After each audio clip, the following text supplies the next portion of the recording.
Bienvenue au jour 2 du défi pour lancer ta communauté sur Skool. Aujourd'hui, on va choisir la thématique de ta communauté. Il y a plusieurs façons d'aborder le sujet.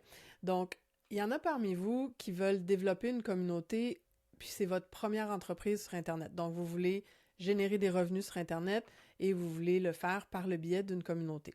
Il y en a d'autres, ça va être parce que vous êtes déjà coach et vous voulez, par exemple, au lieu d'avoir un groupe Facebook, vous avez envie de migrer votre communauté de clients privés qui sont dans votre programme sur Skool.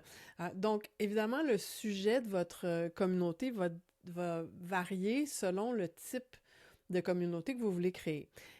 Il y a autant de sujets possibles que sur Facebook ou sur Google. Il n'y a pas de limite sur le sujet. L'important, c'est de prendre quelque chose que vous allez avoir envie de poursuivre dans la durée. Donc, allez pas choisir une thématique uniquement parce que quelqu'un vous a dit que ça va être facile de faire de l'argent dans cette thématique-là. Donc, il faut que ce soit quelque chose que vous connaissez, quelque chose que vous adorez, que vous êtes capable d'en parler pendant des heures et que vous êtes vraiment passionné parce que ça demande du temps créer une communauté. Il faut s'investir, il faut participer, il faut créer des publications, il faut commenter, avoir des échanges avec les gens, les aider. Et ça, ben, ça prend plus que 3 jours pour le faire, ça va prendre des semaines, voire des mois, et ça va vous permettre évidemment de créer un revenu récurrent qui est super intéressant. Mais si vous le faites à la base sur un sujet qui ne vous parle pas, ça va être très difficile dans la durée. Donc, si vous partez de zéro puis vous vous demandez comment je peux faire de l'argent avec une communauté, ben demandez-vous c'est quoi vos hobbies, c'est quoi votre expertise, sur quoi vous avez des compétences et que vous aimeriez transmettre de l'information là-dedans et créer une communauté autour de ce sujet-là. Donc, ça peut être par exemple parce que vous êtes passionné par les chats, puis vous décidez de faire une communauté pour les propriétaires de chats qui veulent échanger entre eux. Ça peut être encore plus précis, puis prendre une race de chats en particulier, puis choisir de faire une communauté là-dessus. Ça peut être un hobby que vous avez, vous êtes passionné par la mécanique automobile, puis vous décidez de faire quelque chose autour de ça. Comme ça peut être vraiment relié à votre travail. Donc, moi, par exemple, c'est vraiment au niveau d'aider les gens à générer des revenus sur Internet en utilisant Skool.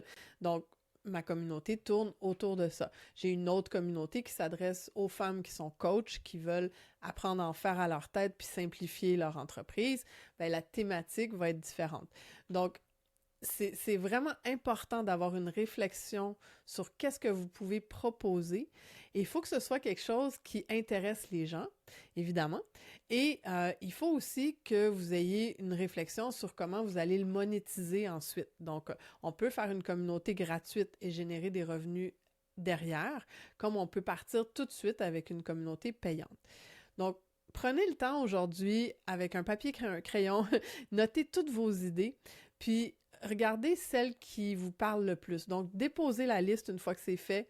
Allez faire autre chose, allez prendre une marche, qu'importe, mais laissez-vous le temps. Allez pas trop vite dans le choix de votre communauté.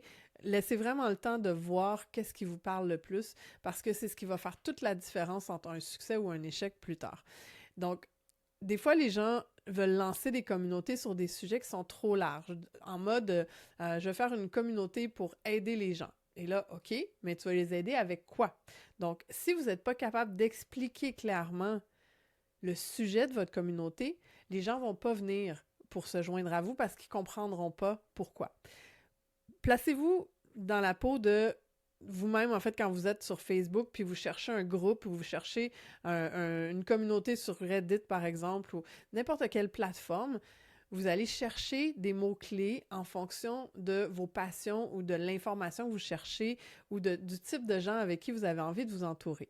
Donc, c'est le même principe pour votre propre communauté. Vous voulez vous assurer que c'est un sujet que les gens vont être passionnés autant que vous et vont vouloir venir échanger avec vous là-dessus et que ça va les aider sur quelque chose de précis.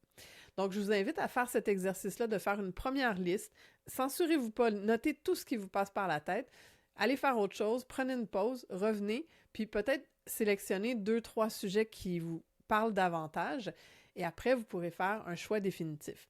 Évidemment, si vous n'êtes pas certain puis vous avez besoin d'aide pour peaufiner la thématique, venez me poser la question dans Skool en français, ça va me faire plaisir de vous aider pour raffiner le sujet final avant que vous décidiez de lancer votre communauté.